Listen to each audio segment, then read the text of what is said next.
이 시간 우리 예언성 권사님 기도해 주시겠습니다. 하나님, 봄 기운이 완연해지는 대지의 숨결을 느끼며 우리의 삶도 화사한 봄의 숨결이 가득해지길 소망해 봅니다.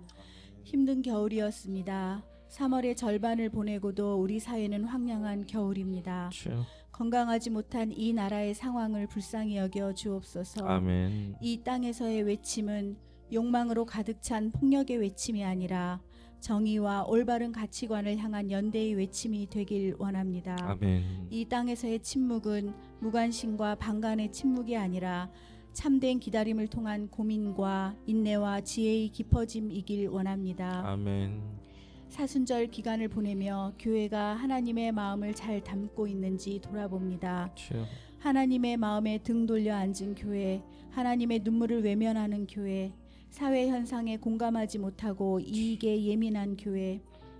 하나님, 교회가 하나님의 뜻을 헤아리는 표대로서 빛과 소금의 역할을 감당하게 하옵소서. 아멘. 아직도 어둠의 터널을 빠져나오지 못하고 또 극한 대립으로 치닫고 있는 이 땅에 건강한 생명수를 허락하옵소서. 아멘. 강대국의 이기심이 전 세계적으로 폭력이 되고 있는 안타까운 지구촌입니다. 주여. 이익을 위해서는 어떤 공감대도 없이 폭력과 전쟁을 휘두르는 저들은 이 찰나의 순간을 마치 영원히 누릴 것처럼 교만합니다. 공감하며 함께 손잡고 지구촌의 각종 위기들을 헤쳐나갈 지혜를 주옵소서. 아멘. 우리 자녀들에게 더 좋은 미래를 물려주어야 할 기성세대의 책임감을 무겁게 느끼며 실천하고 타협할 수 있는 세상을 소망합니다. 아멘. 하나님, 그럼에도 불구하고 우리의 삶은 매 순간 하나님의 인도하시는 은혜 안에 있음을 고백합니다. 아멘. 지켜주셔서 감사합니다. 아멘. 우리의 삶을 인도하시고 자녀들을 건강하게 성장하도록 도우시고 부모님과 어르신들을 평온케 하심을 감사합니다. 아멘. 우리 사회도 감사와 평온이 찾아와 건강한 사회가 되길 소망하며 예수님 이름으로 기도합니다. 아멘.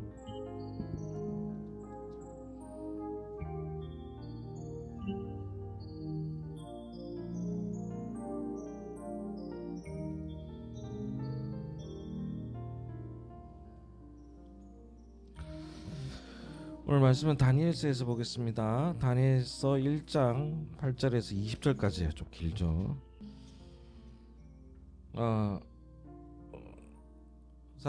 사랑하는 우리 성도님들, 때로는 저는 현대를 살아가고 있는지 헷갈릴 때가 많습니다. 어떻게 이런 때를 살고 있는지 궁금할 때가 많은 것이죠. 우리가 어렸을 때, 제가 어렸을 때도 이렇게 좀 어지러웠나 나라가? 뭐 이런 생각이 들기도 합니다. 물론 그 80년대 이후를 얘기하는 겁니다. 자, 불과 몇 년 전에 여러분 기억나세요? 보도 듣도 못한 코로나 때문에 다 마스크를 쓰고 이 자리에 앉아 계시거나 아니면 아예 모이지도 못했던 적이 있습니다. 그리고 뜬금없이 전쟁이 일어났습니다. 맨날 전쟁하던 데가 아니라 갑자기 큰 전쟁이 일어났죠. 전면전이 실감이 나지 않을 정도입니다. 이스라엘과 또 하마스도 거기서도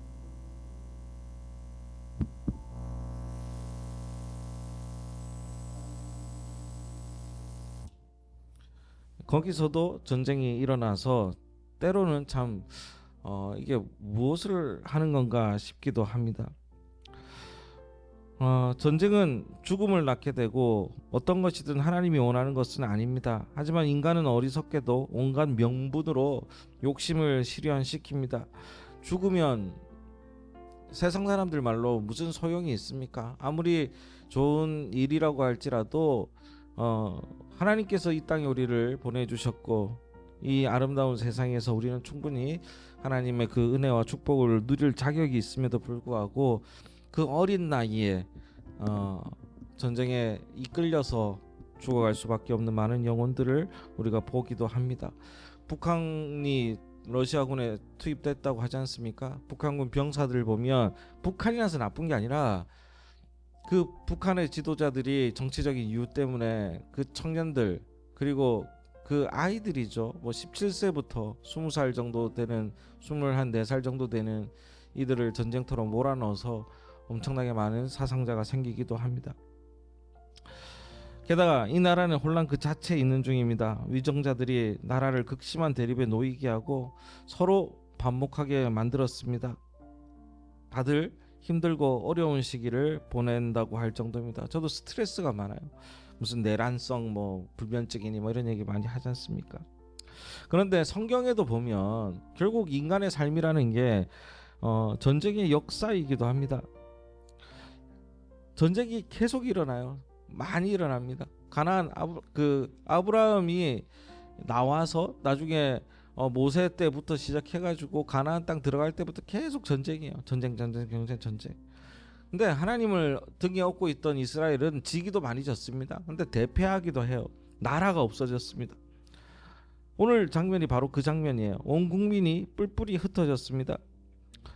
BC 650년경에 바빌론의 느부갓네살 왕은 예루살렘을 침공해서 성전을 약탈하고 유대에서 이스라엘에서 가장 능력 있는 인재들을 포로로 잡아서 끌고 가버립니다. 이 유대인 중에 오늘 주인공 다니엘과 그리고 다니엘의 친구 사드락 메삭 아벳느고 요거는 그냥 외워주시면 좋습니다. 사드락 메삭 아벳느고라는 이 친구들이 선발이 되었는데 이들은요 오늘 본 것처럼 하나님께서 지혜를 주시고 많은 서적을 깨닫게 하시고 그냥 쉽게 얘기하면 인재예요. 인재가 되어서 노예의 신분에도 불구하고 여기에서 교육을 받아서 새롭게 등용되고자 준비하는 사람들이었습니다. 나름 바빌론은요 나라가 너무 컸기 때문에 지금도 거의 뭐 유럽 대륙 정도 되는 나라를 다 다스리기가 힘들지 않습니까? 그 당시에 전화기도 없는데. 그래서 그 현지 유화 정책을 쓰기도 하고 현지에서 인재를 뽑아서 등용하기도 합니다. 우리나라가 일제 시대 때 제일 나쁜 사람이 일본 놈보다도 나빴던 사람이 누구냐고 물은다면 일본 앞제비라고 얘기하잖아요. 그죠? 그래서 그 나라 사람들을 그 관리자로 세우기도 했던 것이죠. 다니엘과 이 사드락 메삭 아벳느고 이 네 친구는 그래서 특혜를 얻습니다. 특혜를 얻어서 바빌론으로 가가지고 거기서 교육을 받고 인재로서의 그 촉망받는 삶을 살게 되는 그나마 나은 삶을 살게 되는 그런 사람들이었죠. 이들은 이제 한 3년 동안 교육을 한다 그래요. 그래서 우수하게 졸업하고 앞길이 환하게 열리기를 이제 열망했을 것인데 그들 앞에 장애물이 오늘 하나 생깁니다. 장애물이. 그래서 이들이 공부하는 이 왕궁 학교에서는요 특별한 학생들이기 때문에 왕이 주는 특별한 음식을 날마다 먹습니다. 이는 도저히 먹어볼 수 없는 진수성찬이에요. 완전히 인재이기 때문에 잘 먹이려고 하는 거죠. 이게 그 나라 사람들에게는 아무런 문제가 되지 않지만 믿음을 가진 이스라엘의 소년들에게는 문제가 되기 시작했던 겁니다. 왕이 주는 음식에는 이제 두 가지 문제가 있었어요. 첫 번째 뭐냐면 왕의 문제는 이스라엘 사람들이 보기에는 부정한 음식이 많다라는 겁니다. 구약의 율법에 보면 먹어야 할 깨끗한 고기와 먹지 말아야 될 고기들이 나눠져 있거든요. 예를 들면 우리 집 돼지고기 좋아하잖아요. 삼겹살 이런 거 좋아하는데 굽이 갈라진 그 동물 예를 들면 저 돼지 같은 거 발굽이 두 개로 갈라졌잖아요. 그건 부정한 음식이라고 해서 먹지 않습니다. 소는 먹어도 되죠. 하나니까. 그리고 비늘이 있는 생선 이런 것들은 먹지를 않습니다. 자, 그래서 이런 것들은 다른 나라에는 아무런 문제가 되지 않지 않습니까? 근데 이런 것들이 그냥 산의 진미에 섞여서 같이 나오는 겁니다. 그리고 두 번째는 뭐냐면 왕의 진미는 먼저 우리도 먹기 전에 기도하듯이 이 바벨론 사람들도 음식을 차려놓고 신에게 제물로 바치고 그 다음에 식사를 하는 그런 풍습이 있었던 것이죠. 결국 이 음식은 하나님께서 그렇게 하지 말라고 했던 그 우상의 제물이 됩니다. 그래서 이 우상의 제물을 먹으면 우상을 섬긴 것과 똑같은 죄를 범하게 된다고 생각을 했던 거예요. 이 청년들로서는 너무나 곤욕스러운 순간이고 이런 순간에 어떻게 해야 될지 잘 알지 못할 뻔했던 그런 경우에 처해 있었습니다. 그래서 자기가 우기다가 다니엘하면 사자굴이잖아요. 다니엘은 사자굴에 들어갈 뻔했고 사드락 메삭 아벳느고 다니엘의 친구들은 풀무불, 그러니까 불이 있는 그냥 화형당하는 그런 풀무불에 들어가서 죽을 뻔했습니다. 근데 다 하나님께서 살려주시죠. 다니엘은 너무나 마음이 힘들었습니다. 그런데 좀 여러분 착각해서 우리가 보지 말아야 될 것은, 우리도 그러면 이제 돼지고기 먹지 말아야지, 뭐 생선 먹지 말아야지 이렇게 되는 것이 아니라, 오늘 이 장면에서 보여주는 것은 하나님의 율례와 계명을 지키고자 최선을 다하고 노력했던, 근데 언제요? 최악의 경우에서 지키고자 노력했던 이들의 모습을 함께 보자라는 겁니다. 이 힘들 때 특히 신실했던 다니엘은 매 제9시가 되면 항상 이스라엘을 향해서, 예루살렘을 향해서 기도했던 사람이죠. 자, 이 사람이 어떻게 견뎠냐면, 첫 번째로 넘겨주세요. 첫 번째로 하나님께 마음을 두었습니다. 오늘 제목이 마음이 있는 곳입니다. 마음이 있는 곳에 하나님께 마음을 두었습니다. 다니엘은요, 자신의 뜻을 정하여 그가 마시는 포도주로, 오늘 1장 죄송합니다. 1장 8절에 보니까 다니엘은 뜻을 정하여 왕의 음식과 그가 마시는 포도주로 자기를 더럽히지 아니하리라 하고, 자기를 더럽히지 아니하도록 환관장은 음식을 전체로 주관하는 사람을 얘기합니다. 그리고 이제 전체적인 기숙사로 치면 기숙사장 뭐 이런 거죠. 학교로 치면 뭐 학교 생활장 뭐 이런 겁니다. 자, 이렇게 하면서 다니엘은 결심합니다. 이미 마음으로 결정을 내렸습니다. 하나님 뜻대로 살기로 했고, 물론 나라가 없어서 포로로 왔지만 나는 하나님의 규례와 그리고 율법을 지키며 살겠다고 약속했던 사람이죠. 이 친구들은 되게 똑똑한 친구들이라고 말씀을 드렸지 않습니까? 그래서 보통 사람들과 달랐어요. 일단 뭐가 달랐냐면 생각이 달랐습니다. 행동이 다르고 그가 가진 용기도 달랐습니다. 우리가 위인전 같은 거 보면 위인은 실타래가 얽힌 역사를 지혜롭게 잘 풀어나갑니다. 보통 사람들은요, 머뭇거리고 우물쭈물할 때 위인들은 결단을 내립니다. 저희도 지방이나 이런 걸 보면 뭐 지나간 감리사님들이랑, 우리 지방이 장이지 않습니까? 지방의 장인데 보면 특징이 있어요. 뭐 위인은 아니라고 할지라도 우유부단하고 우물쭈물하고 이렇게 하시던 분이 계시는가 하면은 그래도 적재적소에 그래도 결단하고 그 다음에 빨리빨리 일을 진행하고 하는 사람들도 있습니다.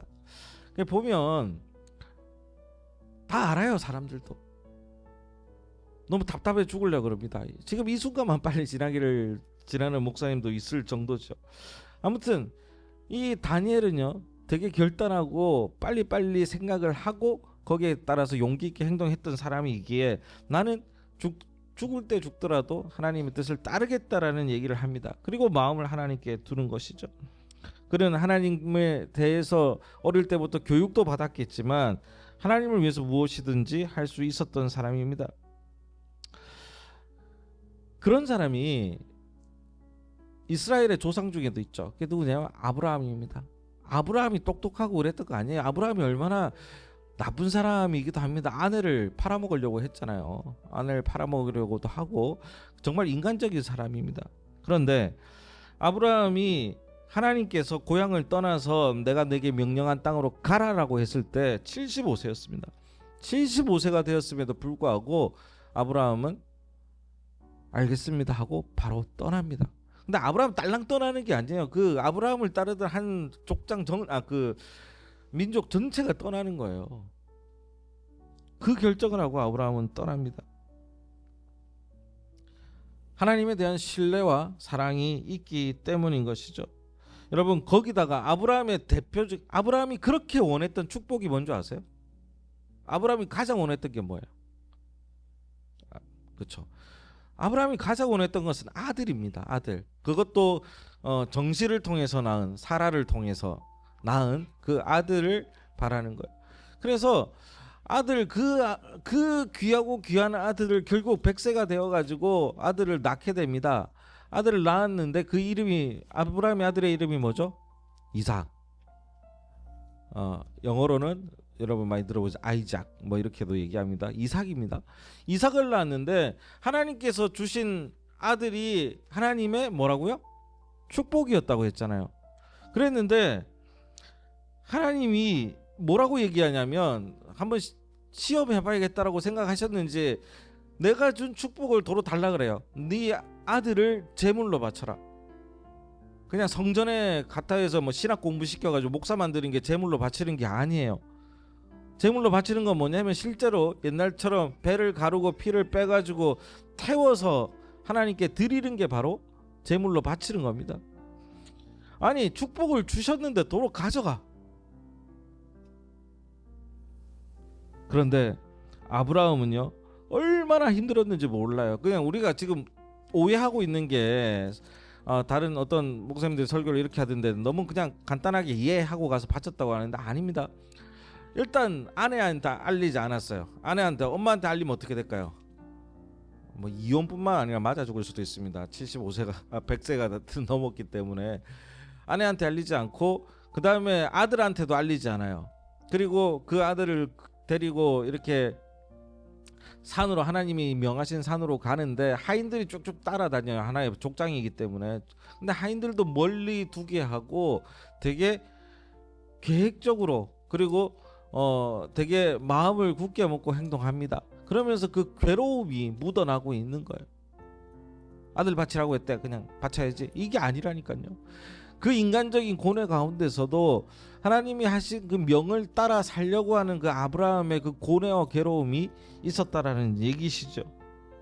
그리고 결국 하나님 앞에서 그 아들을 바치려고 합니다. 그래서 우리가 영화 같은 데 보면 이게 나와요. 그 칼 같은 걸로 이삭의 그 목을 치려고 하는데 갑자기 저기서 천사 같은 내용이 나오면서 이삭아 하지 마라 하고 말리는 장면이 나옵니다.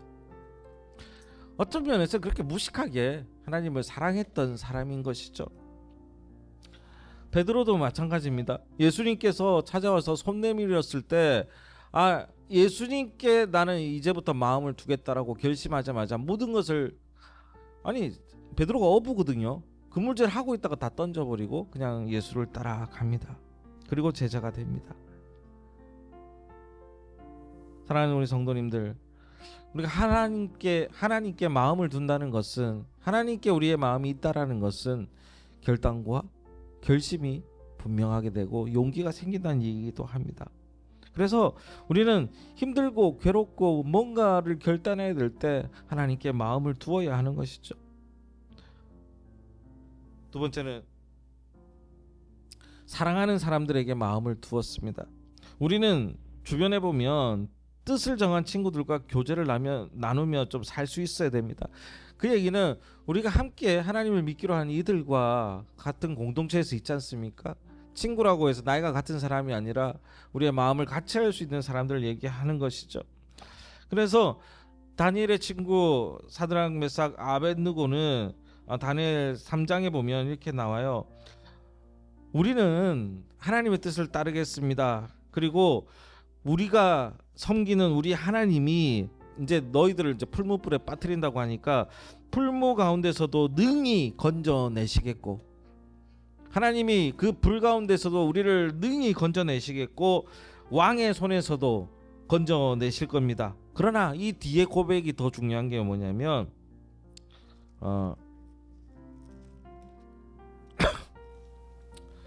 잠깐만요. 우리 3장 한번 볼까요?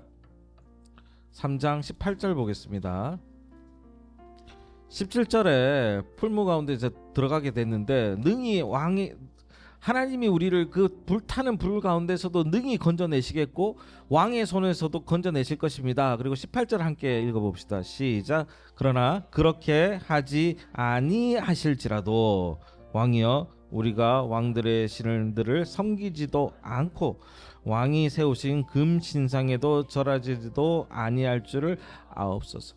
그러니까 옛날 성경에는 그리 아니하실지라도라는 표현이 돼 있는데 이렇게 그렇게 하지 아니하실지라도, 그러니까 우리는 하나님께 뭘 바랍니까? 축복을 바라잖아요. 축복을 바라고 그냥 우리는 좀 잘 되게 해주세요. 이 정도를 얘기하고 있는데 이들의 신앙은 이걸 넘어선 거예요. 나를 구하시려고 믿지만 이렇게 되지 않을지라도 나는 하나님의 그 율법을 따라 살겠습니다. 왜? 나와 다른 하나님의 생각이 있으실 거기 때문이라는 겁니다. 다니엘의 친구들도 이랬고 다니엘도 그랬고 결국 이 좋은 사람들이 이 친구가 되어서 서로 좋은 영향력을 일으키고 있다라는 겁니다. 다니엘에게는 이 세 친구들이 있었기에 믿음의 그 길을 갈 수가 있었던 것이죠. 그리고 친구들을 잘 만나야 되는 게 뭐냐면 부모가 아무리 얘기해도 야야야야 뭐 얘기해도 안 되다가 친구가 한마디 하면은 또 되는 게 있어요. 그죠? 친한 친구가 얘기하면 또 영향을 받는 경우가 있습니다. 그래서 우리의 주변에 함께하는 게 되게 중요합니다. 저도 옛날 사람이라서 대학교 가가지고 뭐 팀 조별 과제 뭐 이런 거 하면 되게 불편했어요. 그냥 나 혼자 하는 게 편해.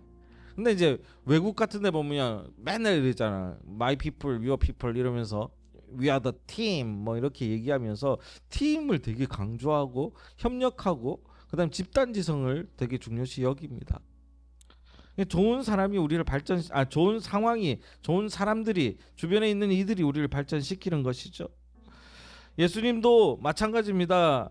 예수님도 친구가 필요했어요. 그러니까 좀 다르게 얘기하면 사역의 동지들이 필요했습니다. 그래서 함께 기도해주고 함께 하나님의 이 명령인 고난을 극복해 나갈 수 있도록 도와주기를 제자들에게 바랬는데 겟세마네 동산에서 돌아가시기 전날 함께 기도하자 했더니 제자들 뭐 했죠? 잤습니다. 너무너무 실망하시기도 했던 것을 볼 수가 있습니다. 그래서 우리는 사람에게도 마음이 있어야 돼요. 사람에게 마음을 다 떠나. 그러나 여러분 사람을 신뢰할 대상이 아니라 무슨 대상이다? 사람은 신뢰할 대상이 아니라 사랑할 대상이라는 것을 잊지 않으시기 바랍니다. 다니엘이 이렇게 살 수 있었던 것이 친구의 그리고 그들이 흔들릴 때마다 서로 지켜주고 위로해줬던 동지들이 있었기 때문임을 잊지 않아야 됩니다. 마지막으로는요, 넘겨주세요. 우리가 모이는 곳에 마음이 있어야 합니다. 다니엘의 기도는요, 성전을 향하는 그의 간절한 마음을 표시한 것이죠. 다니엘은 매 9시에 기도합니다. 이게 반역죄 비슷하게 돼 있는 거예요. 반역죄 비슷하게 돼 있는 건데 이걸 꼬투리 삼아서 왕은 느부갓네살 왕은 이 다니엘 그리고 친구들을 너무 좋아했어요. 어떻게든 살리고자 했고 챙기려고 했는데 그 밑에 있는 많은 질투하는 사람들이 아니 노예가 와가지고 우리나라의 총리가 된다는데 기분 나쁘잖아요. 나도 있는데 왜 제대로 시켜 이렇게 되는 거예요. 그래서 어떻게든 죽이려고 했던 겁니다. 그래서 다니엘이 기도하는 것도 그 주변의 신하들이 꼰질러 가지고 이렇게 알게 되죠. 자, 바벨론에 잡혀왔던 그날부터 예루살렘을 향하여 창문을 열어놓고 하나님께 매일 기도했습니다. 매일 3번씩 기도하기로 뜻을 정해놓고 계속해서 기도했던 것이죠. 나중에 총리의 자리에 올랐을 때도 하루에 3번씩 기도하는 일은 어김없이 일어났던 것입니다. 그리고 예루살렘을 향한다라는 것은 그 성전을 향한다라는 거예요. 근데 여러분 좀 그렇잖아요. 하나님을 믿는 사람이 굳이 예루살렘을 향해서 기도해야 될까? 그냥 하늘을 향해서 기도해도 되는데. 근데 다니엘이 얘기하는 이 예루살렘은 뭐냐면 하나님께 모여서 함께 기도하고 예배할 수 있는 그 곳을 의미하는 겁니다. 여러분 우리도 마찬가지예요. 개인의 신앙이 되어서 그냥 교회 나오지 않고 그죠? 혼자서 하나님 앞에 기도하고 해도 되겠죠. 뭐 하나님과의 관계니까. 그런데 하나님이 원하시는 것은 그게 아니었다라는 것을 이스라엘 민족도 우리도 알고 있는 거죠. 우리 서로에게 하나님은 인간을 통해서 일하시기 때문에 우리 서로에게 위로가 되고 함께 예배하고 아까 좋은 친구가 되어주듯이 서로에게 손을 잡아주고 잠깐 힘들어하면은 같이 끌어주고 하나님이 계심을 자꾸 일깨워주는 그런 공간이 필요한 것이죠. 그게 바로 성전이고 교회인 것입니다. 그래서 우리가 모이는 곳에 마음이 있어야 됩니다. 우리 교회에 마음이 있어야 된다라는 것이죠. 힘을 다해서 여러분 사랑할 교회가 있으십니까? 라고 묻는다면 여러분 우리 교회 그렇게 힘을 다해 사랑해야 되나? 이런 생각이 든다면 다시 한번 우리의 마음을 돌아봐야 됩니다. 예수님 안에서, 믿음의 공동체 안에서 우리는 하나님의 사랑을 전해주고 받는 역할을 해야 되는 것이죠. 그래서 우리가 예배도 드리는 것이고 같이 밥도 먹는 것이고 서로에게 많은 생활을 나누기도 하는 것입니다. 우리가 그래서 사랑할 수 있는 게 하나님의 성전, 이 장소를 사랑하는 것이 아니라, 교회는 여러분 자신이라고 했잖아요. 교회를 사랑한다라는 것은 우리가 함께 예배하고 있는 이들을 향해서 우리가 서로를 사랑한다는 얘기이기도 합니다. 그래서 서로를 사랑해야 되는 거예요. 사람을 사랑하는 것이 바로 교회를 사랑하는 일이라는 것이죠. 다윗은요, 하나님의 그 성전, 그 하나님의 의미를 사랑했기 때문에 성전이 있는 예루살렘을 너무나 사랑했고 아름답게 봤습니다. 근데 예루살렘이 멋있게 생겨서 그렇게 된 게 아니었어요. 다윗의 눈에는 하나님이 계셔서 머무시는 곳, 그래서 우리가 예배할 수 있는 그 예루살렘이 정말로 아름다웠다라는 것이죠. 오늘 우리들도 우리의 교회를 사랑하면, 우리의 교회는 여러분들이니까 우리 서로 사랑하면 모든 것이, 우리 교회의 모든 것이 아름답게 보일 수 있습니다.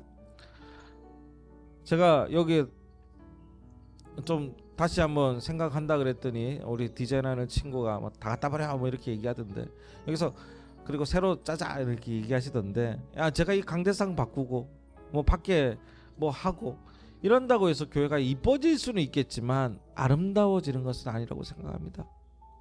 아름다워지는 것은 우리 그 자체인 것이죠. 새로운 카페트 깔고 뭐 데코타일 깔고 이래서 예뻐지는 교회가 아니라, 우리 한 사람 한 사람이 서로를 사랑하면서 또 우리 교회에서도 헌신하며 사는 마음이 아름다운 것입니다. 이렇듯 다니엘은요, 마음이 머물러야 하는 곳에 마음을 두었습니다. 우리의 마음이 있는 곳이 바로 하나님이셨습니다. 그러기에 다니엘은 하나님의 도우심을 얻고 이겨냅니다. 우리도 마음을 하나님께 두고 있을 때 어떤 고난에도 승리할 수 있음을 우리는 견디고 깨닫는 저희들 되기를 바랍니다. 그런 축복이 이렇게 전쟁과 고난 속에 있을 때, 이렇게 힘든 우리 국내 상황에 있을 때도 이겨내시고 승리하시는 여호와 니시의 하나님을 맛보시는 우리 성도님들 되기를 주의 이름으로 축원합니다. 그래서 우리 찬양 하나만 할게요. 같이. 아버지 당신의 마음이 있는 곳에. 지난주에 불렀던 찬송이죠. 우리 가사를 좀 생각하시면서 함께 찬양할게요.